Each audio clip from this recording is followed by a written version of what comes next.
할렐루야. 우리 사랑하는 제1교회 성도 여러분 모두 평안하셨습니까? 주님의 이름으로 문안드립니다. 우리는 지난 주일날 성령 강림 주일을 맞이해서 우리 성령 하나님에 대해서 함께 말씀을 나눴습니다. 신앙생활을 하면서 굉장히 마음이 뜨겁고 부드럽고 기쁜 마음으로 신앙생활을 하는 사람들이 있는가 하면 굉장히 냉랭하고 차갑고 뻑뻑한 그런 신앙생활을 하는 사람들도 있다라는 것을 알게 됩니다. 물론 사람별로 분류만 할 수 있는 것이 아니고 우리 신앙을 뒤돌아보면 어떨 때는 뜨겁고 따뜻했을 때가 있었고 어떨 때는 차갑고 냉랭하고 퍽퍽했을 때가 또한 있었습니다. 그러나 어떤 사람들이 특별히 따뜻하고 뜨거운 신앙생활을 한다는 것이 아니라 우리 인생에서 어떤 환경에 따라서 나의 믿음의 정도에 따라서 그러한 일들이 생기기는 한 것 같습니다. 기왕 우리가 신앙생활을 하면서 따뜻하고 뜨겁고 부드럽고 하나님 앞에 기쁜 마음으로 신앙생활을 하면 여러분 얼마나 좋습니까? 우리의 영혼과 육체는 여러분 연결이 되어 있습니다. 그래서 육체에 발생되는 일들은 영혼하고 뗄래야 뗄 수가 없습니다. 육체의 질병이 걸리면 우리가 병원에 가게 되지만 이 육체의 질병도 또는 영혼의 문제하고도 많이 연관되어 있는 것을 우리는 보게 됩니다.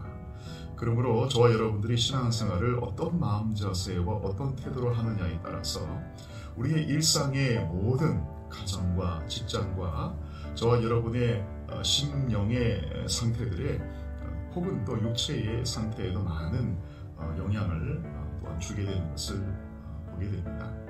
그러므로 우리 성령 강림주일을 맞아서 우리 지난 주일날 나눴던 말씀을 한번 복습해 보는 시간을 가졌으면 좋겠습니다.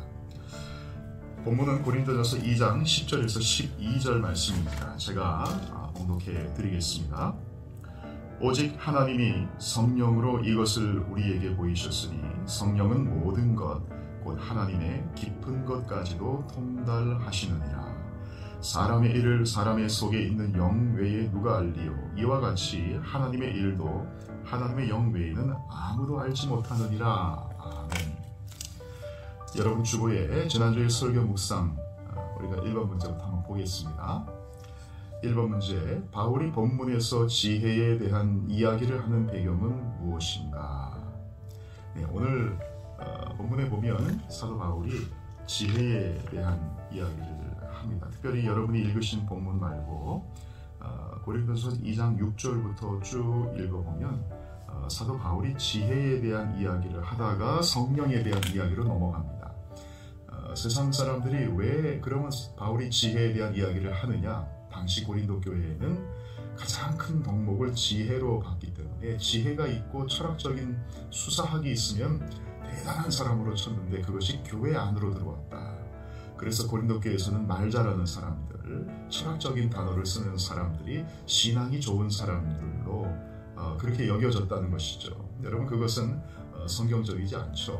하나님 앞에 성령의 열매를 맺는 사람들이 교회 앞에서는 하나님께 기쁨을 얻는 사람들입니다. 그래서 그 고린도 교인들이 가장 큰 덕목으로 갖고 있던 지혜, 이 지혜가 과연 성경에서는 뭐라고 이야기하며 바울의 입장에서는 그 지혜는 다름 아닌 성령 하나님으로부터 나온다. 왜냐하면 오늘 여러분이 읽으신 것처럼 하나님의 깊은 것을 통달하고 계신 분이 성령님이기 때문에 마음속에 있는 것을 보시고 우리에게 가장 잘 전달할 수 있는 분이 바로 성령님이시기 때문입니다. 그래서 고린도전서 2장 6절부터는 세상의 지혜를 하나님의 지혜로 연결시키고 하나님의 지혜는 바로 하나님의 깊은 속을 아시는 성령 하나님으로부터 나온다라는 것으로 논리를 끌고 가는 것입니다. 자, 2번 문제로 한번 볼게요. 하나님의 지혜에는 어떤 특성들이 있는가? 고린도전서 2장 6절에서 8절. 하나님의 지혜에는요, 6절에 보니까 그러나 우리가 온전한 자들 중에서는 지혜를 말하노니 이는 이 세상의 지혜가 아니요 세상의 지혜하고는 다르다는 것입니다. 첫 번째 특성이죠. 또한 이 세상에서 없어질 통치자들의 지혜도 아니요. 여러분 통치자들이 이 땅을 어떻게 지배하고 다스릴 것인가에 대한 계획, 계획과 뜻이 있죠. 힘이 있고 돈이 있고 움직일 수 있는 자산들이 있습니다. 그러나 그 모든 지혜 위에 하나님의 지혜가 있다는 것. 아무리 많은 우리가 계획을 세워도 여러분, 팬데믹 때문에 세상의 정부들의 정권자들의 모든 계획이 다 수포로 돌아가는 거 우리는 눈으로 얼마 전에 방금 봤습니다. 그러니 하나님의 지혜는 세상의 지혜와 다르고, 두 번째는 통치자들의 지혜와도 다르다. 그 위에 계시다. 2장 7절에 보니까 오직 은밀한 가운데 있는 하나님의 지혜를 말하는 것으로서, 은밀한 가운데 있다는 것은 숨겨져 있다는 것이죠. 그러니까 하나님의 지혜는 세상 사람들이 깨달을 수 없이 숨겨져 있다. 숨겨져 있다. 자, 이런 특성들이 있습니다. 그리고 또한 곧 감추어졌던 것인데 하나님이 우리의 영광을 위하여 만세전에 미리 정하신 것이다. 이 세상 사람들이 새로 막 만들어서 이렇게 저렇게 이런 계획이 아니고, 하나님은 이미 만세전에 하나님의 계획을 갖고 계셨는데 그 지혜 안에 그 계획이 있는 것이죠. 그러니까 그 숨겨진 것을, 만세전에 계획된 것을 우리가 볼 수 있다면, 여러분, 그것은 세상 사람들이 얻지 못하는 지혜를 우리가 얻게 되는 것입니다. 3번 문제입니다. 바울은 성령님이 하시는 일들 중 본문에서 무엇을 강조하는가? 아까 말씀드렸죠. 성령님이 하시는 일들은 여러 종류가 있습니다. 우리를 거듭나게 하는 일도 있고요. 우리를 승리케 하시는 일도 있고요. 우리로 하여금 말씀을 깨닫게 하시는 것도 있습니다.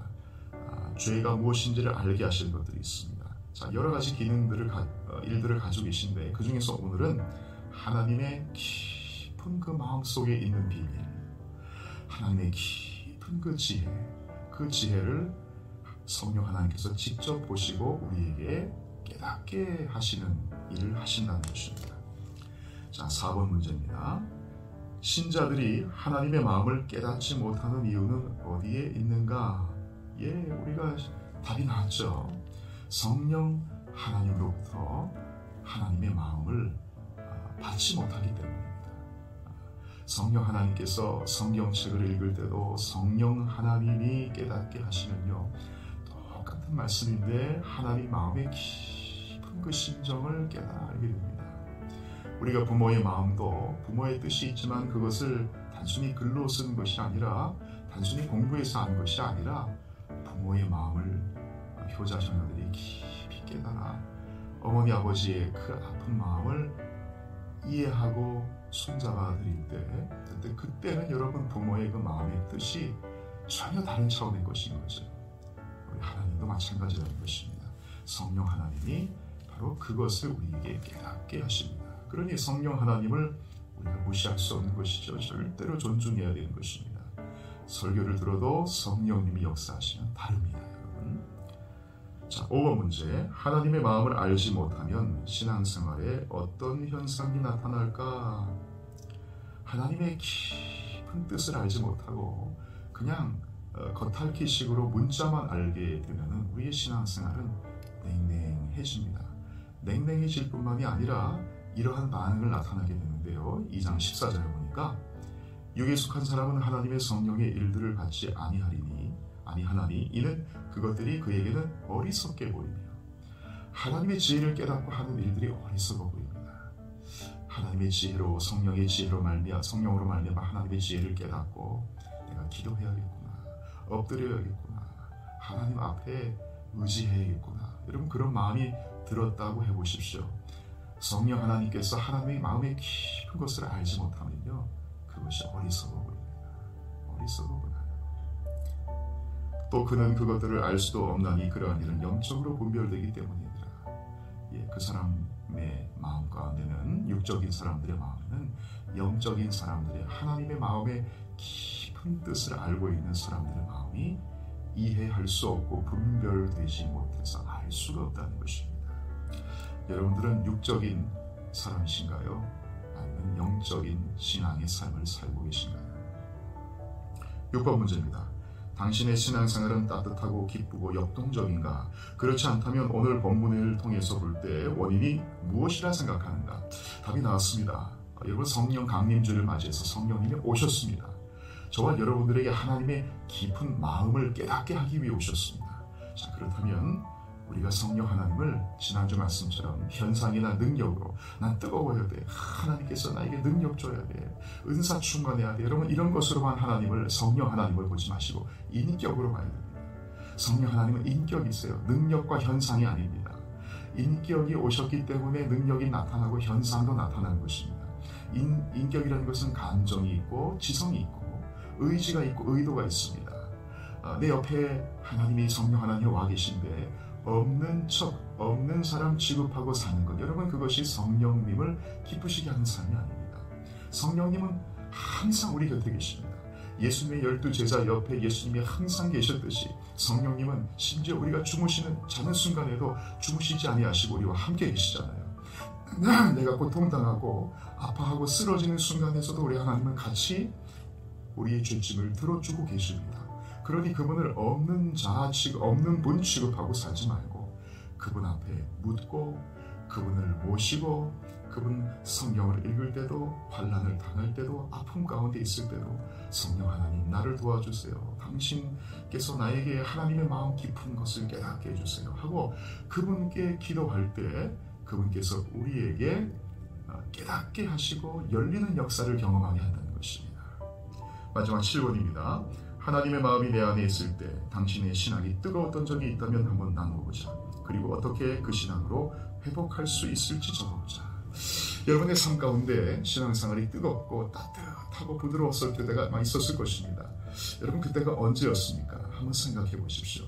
여러분의 신앙생활은 매일마다 그럴 수 있습니다. 왜냐하면 성령이 매일 우리와 함께 하시기 때문입니다. 그러므로 사랑하는 성도 여러분, 이번 한 주간 여러분이 사시면서 이제는 여러분의 신앙생활을 냉랭하게 만들지 마십시오. 우리 교회도 냉랭해서는 안 되는 것이죠. 성령 하나님이 우리 가운데 오셔서 공예배 가운데, 기도회 가운데 역사하여 주셔서 찬양 가운데, 기도 가운데, 말씀 가운데 하나님의 깊은 것을 깨달아서 날마다 우리 영혼이 하나님 앞에 뜨겁고 기쁘고 감사하며 하나님 앞에 살 수 있는 비결은 하나님의 마음, 예수 그리스도의 마음이 내 안에 있어야 되는데 그 일을 누가 하시냐? 성령님이 하신다. 그리고 그 성령님은 인격이시기 때문에 내가 그분의 감성, 감정과 이성과 의지를 존중하고 내 삶 가운데로 모시고 그분의 뜻대로 순종하려 하고 그분을 내 삶 가까운 곳으로 모셔드릴 때, 그리고 그분이 싫어하는 곳에 내가 가서는 안 되겠죠. 나이트클럽이나 죄 짓는 곳에 가서 그곳에 성령 하나님을 같이 오라고 할 수 없습니다. 하나님은 거기서 하나님의 깊은 것을 보여주지 않습니다.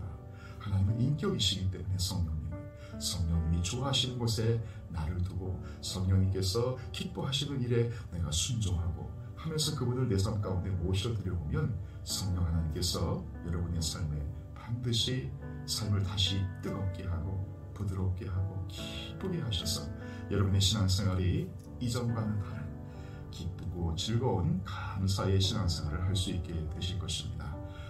이런 은혜가 우리 한 주 동안 여러분과 있기를 축원드리겠습니다. 기도하겠습니다. 아버지 하나님 감사합니다. 한 주간 주의 성령 하나님을 모시고 사는 우리 인생이 되게 하여 주셔서 어디를 가든지 내 옆에 있는 친구처럼 나의 부모님처럼 손잡고 함께 동행하는, 그러므로 우리의 신앙생활이 다시 뜨거워지고 가까워지고 하나님 부드러워지고 따뜻해지는 우리 하나님 기쁘고 감사의 신앙생활을 회복할 수 있도록 성령이 붙잡아 주시옵소서. 감사드리며 예수님의 이름으로 기도했습니다. 아멘. 할렐루야. 여러분, 오늘 한 주도 주님 안에서 승리하시기를 축원드리겠습니다. 우리 교회에서 200대 또 뵙겠습니다. 샬롬.